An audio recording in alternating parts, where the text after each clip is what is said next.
One TV special report.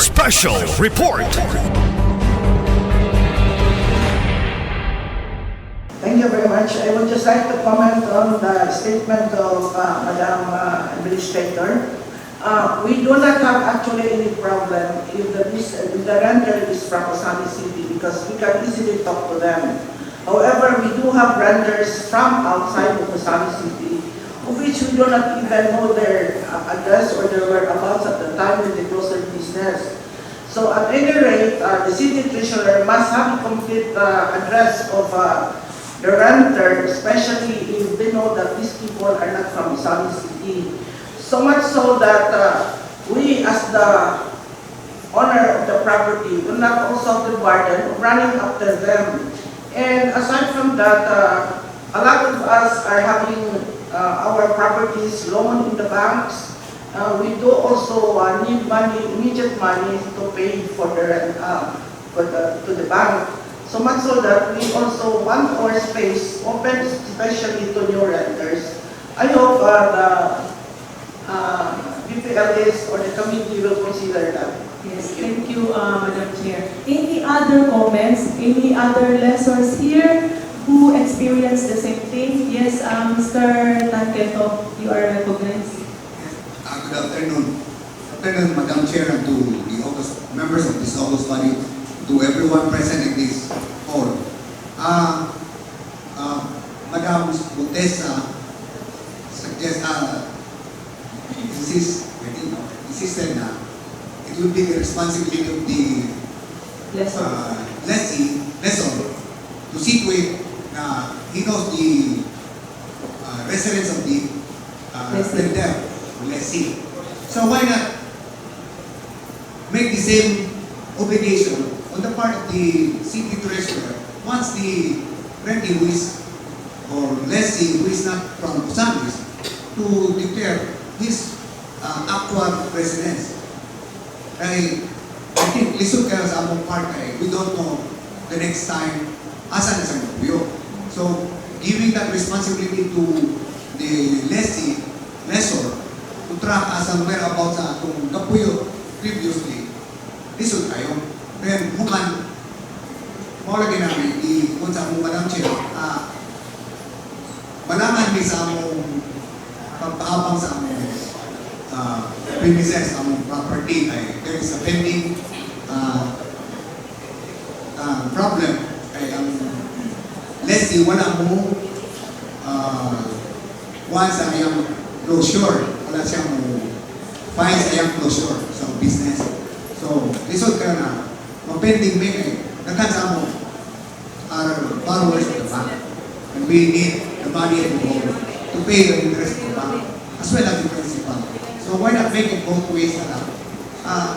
Ma'am, the city treasurer will do that also, the responsibility of tracking down yung mga lessee na hindi tagaluhin.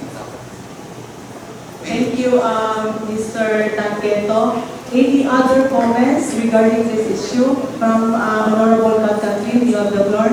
Thank you, Madam Chair. Ako lang i-clarify, Madam Chair. Galibog mangguko sa topic. It is in order ba sa atong i-discussan ang kabahin sa mugukot ang lessor sa lessee nga wala nakabayad sa business tax, Madam Chair? Kaya murag na wala ko sa atong topic, Madam Chair. Yes, thank you for that note, Honorable Catherine. Yes, the question is if the issue is also covered by this amendment, since we are talking about requirements, and it is not indicated here in our amending, proposed amended ordinance, and in the existing ordinance that mapended ang issuance of the business permit of the lessor. So, what will be the view from the city admin? Thank you, Madam Chair.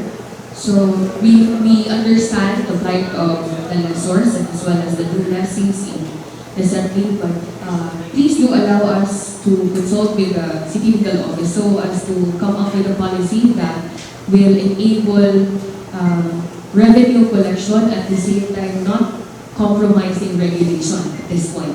Because again, to reiterate, the ordinance number 1059/13 provided for unless otherwise the business has filed for a formal closure, it is deemed operating. So it's a problem now of a delinquency at the same time of the closure of the business and the incoming lessee. So there are factors to be considered where we also have to consult with the City Legal Office and the City Treasurer's Office on what actions we can come up with so as to ease also the burden of our lessors, Madam Chair. Thank you, Nancy. Thank you, Ma'am Lutesa Awano. So, any other comments that shall be settled or discussed regarding the amending ordinance? Any Madam other? Chair. Yes, Ma'am Elvie. I think the point that the Vice Chair was trying to raise was if our discussion now on the Amending. lesser and lesser lessee is in order because we are trying, it is not it is not an item in the agenda today. However, I think this is very relevant because we are already with that issue and this is what we have experienced with the present permitting issue. However, Madam Chair, I suggest, do we have the City Treasurer here? Yes, Elvie Tan. Tago sa buhok. What would be your question, Ma'am Elvie Tan, to our City Treasurer? I believe they have an annual meeting with all the city treasurers in the Philippines or a regular meeting. Di ba tayo? Tama yung meeting every now and then. I strongly suggest that this be an issue raised by our city treasurer during the meeting that ugnain mapawa din yung negosyante and the staff when he comes from another city or from, for example, Dumaguete, ma-plug na ang kamana throughout their organization. Sama dito sa traffic sa LTO para ma-block his step, he cannot renew or apply for a new application unless otherwise he settles his account with the city treasurer of Quezon City. And for that reason, sa uban ng mga lugar, pwede siya mag-settle siya asa sa ito na utang. Yes, thank you, Ma'am Elvie, and we will take note of that suggestion. The City Treasurer will also consider the suggestion. And this issue on lesser lessee will be tackled and be discussed further internally sa ato ang LGU so that everything will have a clear presentation and resolutions for that, especially that this particular requirement is not presented or is not present in our Citizens Charter. So having said that, any other questions before we proceed to our ordinance number 2, amending ordinance number 2? Yes, Mr. Percy Tanqueto, I remind everyone again that you have 3 minutes to present your comments. By the way, I'm Percy Tanqueto Jr. of the Islamic Chamber of Commerce.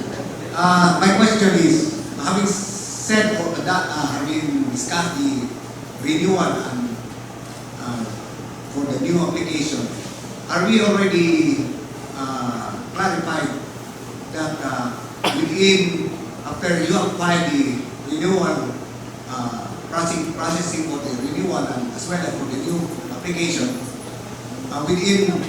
within that period, will we be given right away the business permit now? I think there is already a ordinance that has been passed. We would like to be clarified because we have plenty of members in both chambers that are distributors that need immediately the business permit. Thank you, Mr. Tanqueto. And just to answer your concern, although it is not included, but we can accommodate your concern, we will let the IDPLS officer answer the concern of Mr. Tanqueto and the city administrator and the head also of the IBDLS office nato. And I think they just want us on the efficiency of the release of the business permit. Thank you, Madam Chair. So to answer Mr. Tanqueto, in fact, I know that this should be addressed in a different avenue, but we take this opportunity to relay to you the assurance from the DICT and the Bureau of Fire Protection. Recently, last week or 2 weeks ago, I was able to attend the summit by the DICT, and there we were able to discuss, and I personally asked the DICT because we really have problems with regard to the connectivity, the system, for both the DICT and the BFP. Those were our major issues, am I correct? Yes. So we raised that because we hear you. We hear you and we are also facing the same. So that is why when I asked that to the DICT, they said that the central office have assured us that there will be no more system deficiencies now. And as to the BFP, because we have raised as to their FSIS, the RD himself assured us that in the event daw of a downtime sa FSIS, they can issue ORs manually. So that's what he answered. So that is to prevent again what happened last renewal na maghulat yun ta sa system, di ba? So I think they hear us report, I think because these issues again are not isolated in our LGU but throughout the whole Philippines because they are implementing it nationwide. So when we asked that, those were the assurances they gave and I'm happy to relay that to you. Thank you. Thank you, Madam Chair. Thank you, Rotesa. So at least we just hope na ma-address na to ang domino effect from the problem, from the glitch of from the BFP, Bureau of Fire. So puhol-puhol, siguro we are expecting na improve na ang ato ang flow and services also.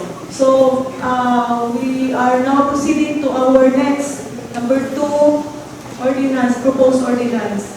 The ordinance on amending Section 3A.02 of the Ordinance 10-5913 of the revised Omnibus Revenue Code of Osami City on taxes on the retailer section.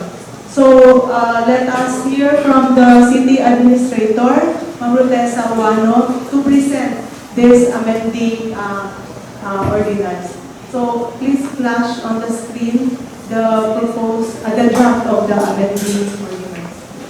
Thank you once again, Madam Chair. So our second ordinance in agenda for today is an ordinance amending Section 3A02, letter D, tax on retailers, Section 3A02, letter E, tax on contractors and other independent contractors, and Section 5G01, service fees on garbage collection of Ordinance Number 105913, otherwise known as the 2013 Revised Omnibus Revenue Code of Osami City.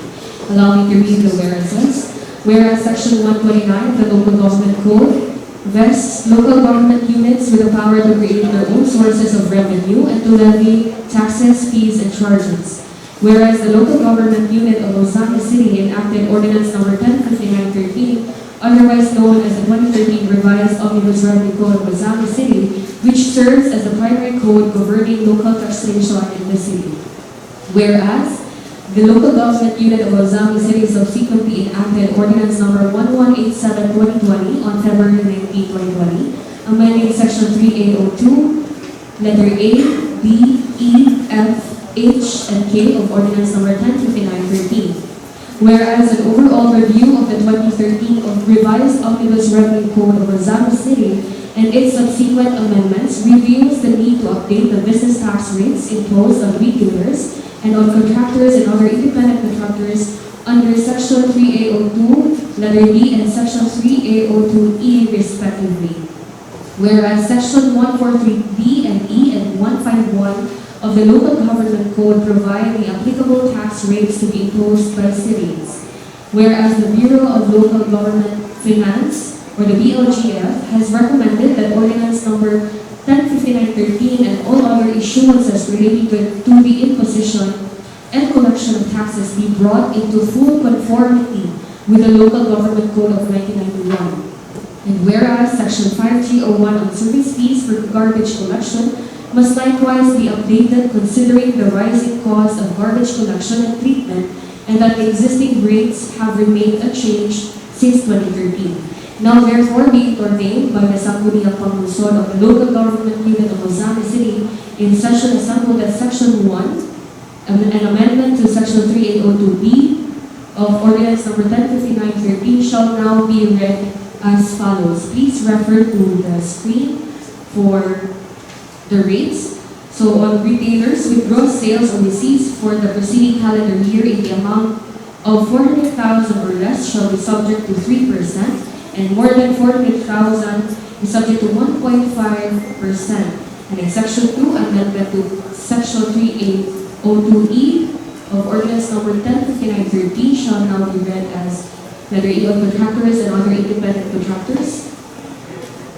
For less than 5,000, 41.25, 5,000 or more but less than 10,000, 92.40, 10,000 or more but less than 15,000, 156.75, 15,000 or more but less than 20,000, 247.50, 20,000 or more but less than 30,000, 412.50, 30,000 or more but less than 40,000 shall be subject to tax of 577.50, 40,000 or more but less than 50,000 at 825 pesos, 50,000 or more but less than 75,000 is taxed at 1,320 pesos, 75,000 or more but less than 100,000 at 1,980, 100,000 or more but less than 150 is at 2,970, 150,000 or more but less than 200,000 is at 3,960, 200,000 or more but less than 250,000 is at 5,445,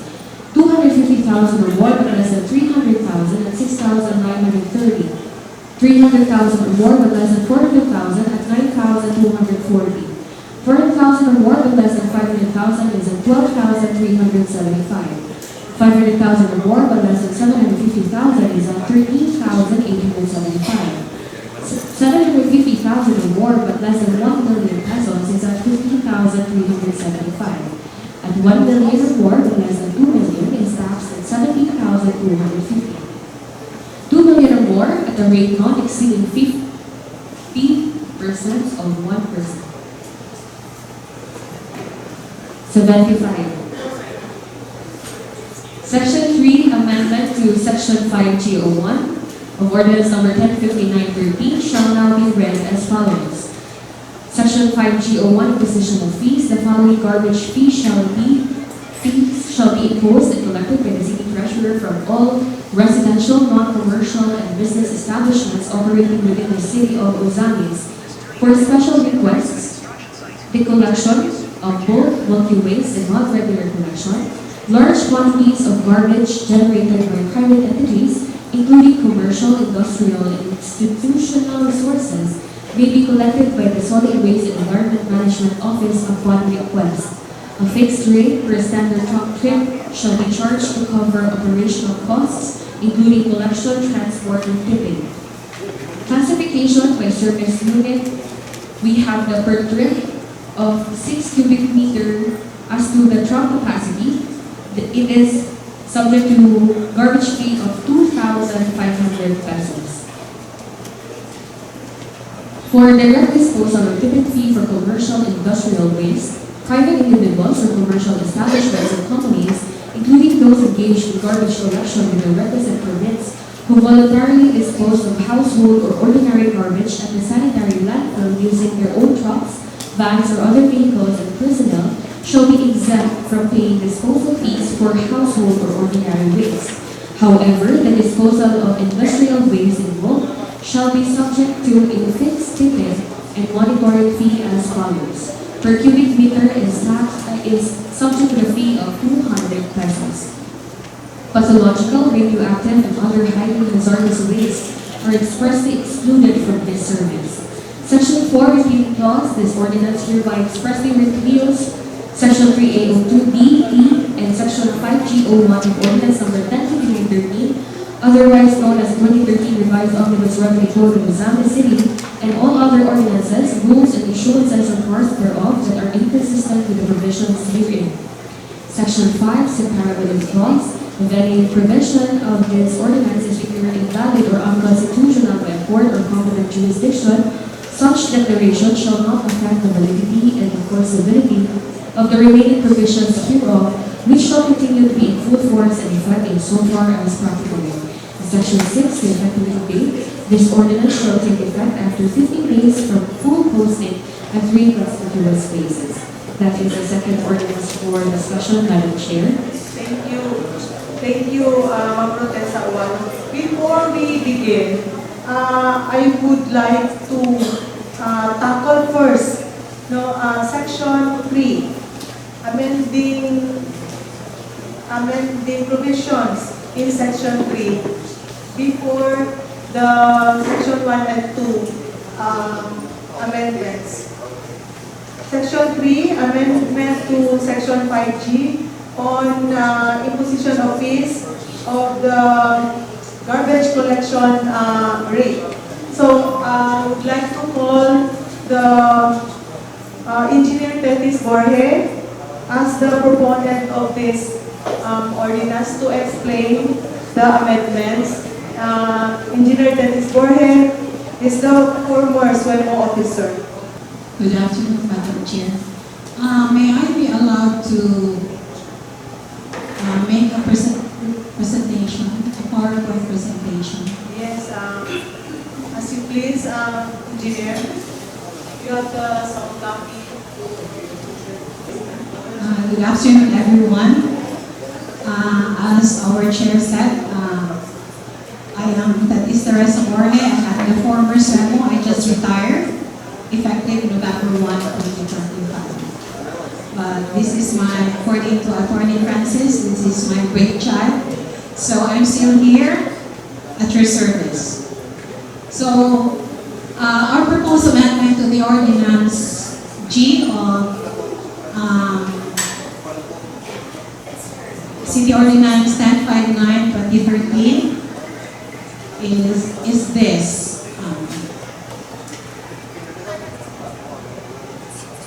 So para masabtan po, just like our Konsehal Kat said, allow me to speak in Cebuano. So, ang atong current mga challenges sa waste management kay outdated ilang rates. Karaan na dyan kaayo. Imagine, ang ato ang daan na collection rate for basura na kanang ilabay sa mga junk shop is only kanang a table. 200 pesos katong daan, please. Katong daan na rates na. So, kanang siya. Less than 4 cubic meters, it's a typo error. 200 pesos per cubic meter. Like 4 cubic meters to 6 cubic meters, 300 pesos. 6 cubic meters to 8 cubic meters, 400 pesos. And more than 6 cubic meters, 500 pesos. As you can see, muna yung truck sa Atuang Junction. They throw that garbage mga 2 times a week. Pila na ka kubiko. And they only pay 500 pesos. So pila na cost sa ato ang tipping fee. Tipping fee is the cost of our landfill operational cost, construction cost, acquisition cost. So, naatay computation. Giunsa na ito pag-arrive na ito ang fee. So, sa landfill na ito, gipalit na ito for pila ka million. Naatay operational cost nag-involve ng upat ka ekwipo o pila ka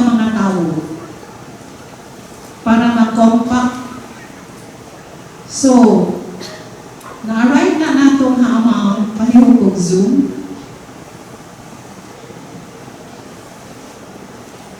Sa ubos. So, naantay 375 per cubic meter.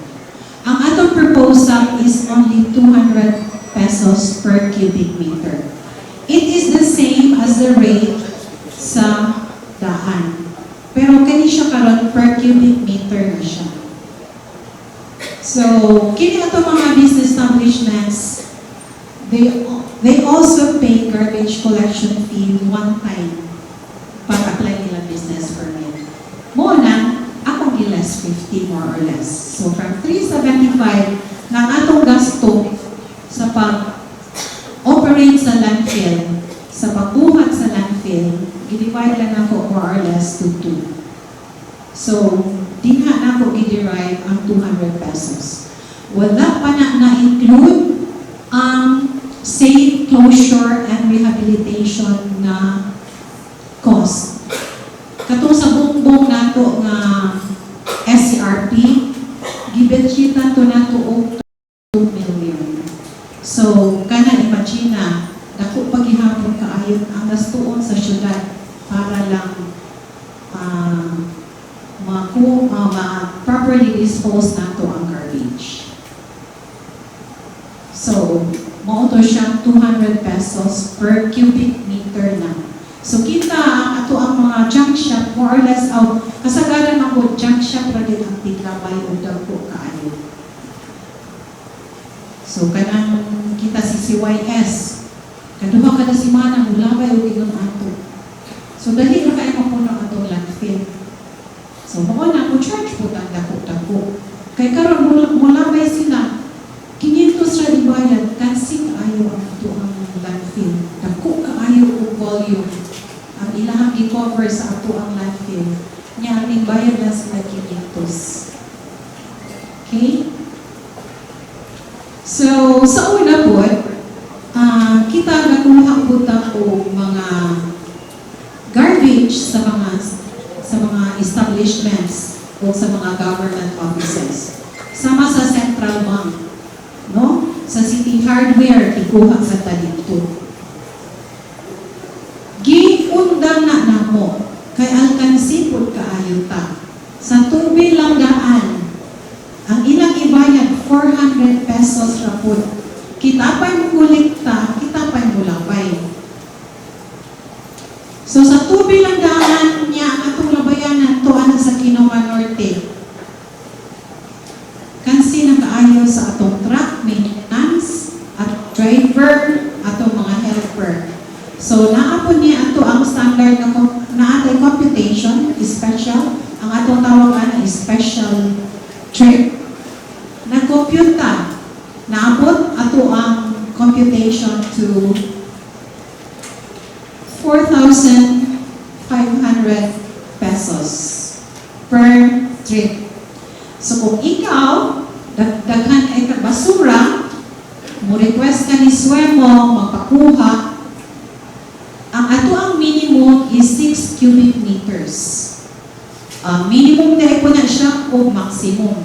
So whether 1 cubic meter ay imuhang basura, fixed na nga rate na mo charge ta o again, nag-discount ko ang 4,500, kihimo na lang ng po nato o 2,500. So kung magpa-special treat mo, magpakuha mo sa inyong basura, 2,500 atuan na ang sa LGU na ang truck, sa LGU ang tao.